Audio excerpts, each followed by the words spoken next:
ہندوستان میں ایک جگہ مشاعرہ تھا، ردیف دیا گیا، دل بنا دیا۔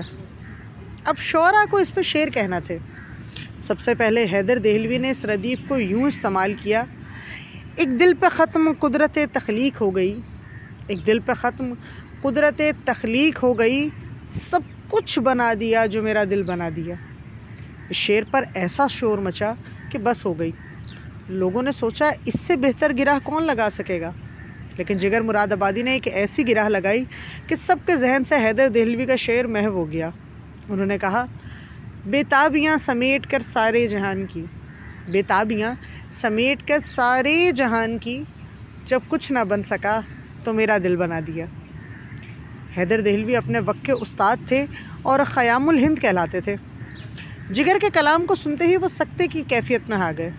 جگر کو گلے سے لگایا اور ان کے ہاتھ چومے، اور وہ صفات جن پہ ان کی شاعری درج تھی جگر کے پاؤں میں ڈال دیے۔ اس واقعے سے قبل دہلی کے لال قلعہ میں بھی ایک طرح ہی مشاعرہ تھا۔ قافیہ دل نہ بنا رکھا گیا تھا۔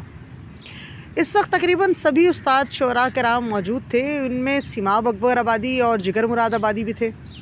سیماب نے اس قافیے کو یوں باندھا: خاک پروانہ رگے گل عرق شبنم سے، خاک پروانہ رگے گل عرق شبنم سے، اس نے ترکیب تو سوچی تھی مگر دل نہ بنا۔ شعر ایسا ہوا کہ شور مچ گیا۔ اس سے بہتر کوئی کیا قافیہ باندھے گا؟ سب کی نظریں جگر پہ جمی ہوئی تھیں۔ معاملہ دل کا ہو اور جگر چوک جائے۔